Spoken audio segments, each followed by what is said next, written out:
والله هو طالما هو لاعب كده اصلا. نموذج السهر على جسم نموذج. بقول لكم شغله عن لعيبه المنتخب المغربي، لعيبه المنتخب المغربي كما بعض المنتخبات ايضا لاعبين المنتخب المغربي يلقون دعم كبير من عوائلهم، سواء كانت ام ولا ابو ولا زوجه ولا اخوات ولا اخوان.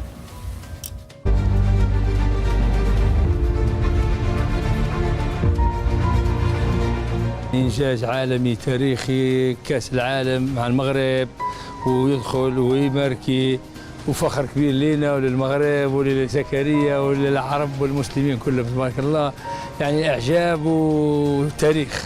وكنتمنوا لهم النجاح إن شاء الله في المسار ديالهم اللي جاي، ويوسف الله يعاونه والله يسهل عليه، الله يعطيه الرضا ويعطيه الرضا اللي كيمشي معاه ويجي معاه.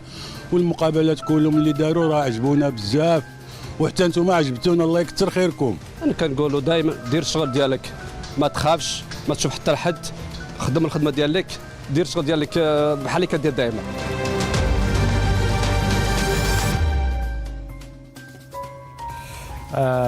الدعم عادل ترى وايد مهم عند اللاعبين، ها؟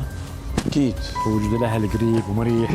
اكيد هو دفع معنوي كبير، اكيد انه بغض النظر على انه صحيح انه كل لاعب يلعب للوطن ويلعب لشعب كامل، لكن ايضا العائله القريبه، الناس، الوالد والوالده، الزوجه، الابناء، هذا كلها اشياء تعطي دافع كبير للاعب.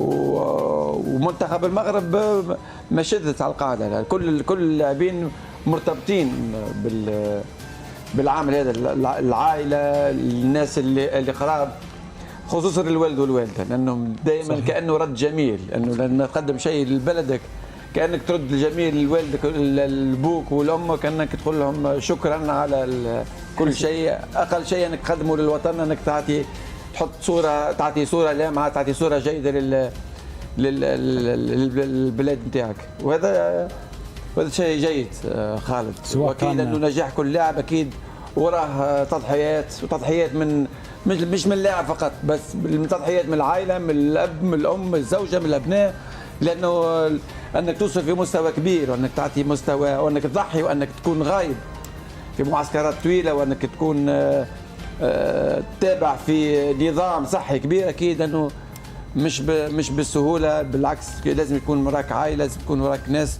وهذا ما اقل شيء انه يقدموه. ونقول بالمناسبه الابطال مش اللاعبين فقط، الابطال ايضا عائلاتهم. الحضري، اذا ما عندك عائله عندك جمهور، الجمهور هو العيله كمان.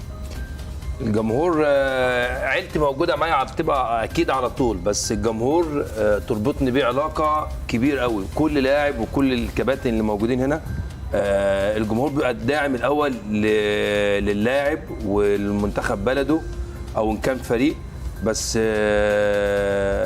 اي لاعب بيبقى نفسه ان هو يسعد كل الجماهير اللي بتسانده، بتقف معاه في وقت كل حاجه، ان كان في حاجه حلوه او حاجه سلبيه.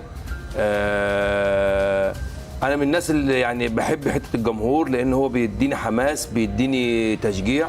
واكيد المنتخب، لو هتكلم عن المنتخب المغربي، كل المنتخب المغربي حاسس ان الوطن العربي كله موجود.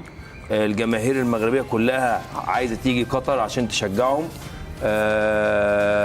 زي ما هم بيقولوا، انا من وجهه نظري الجمهور ده رقم واحد في حياه اللاعب او في حياه اي منتخب بيمثل البلد.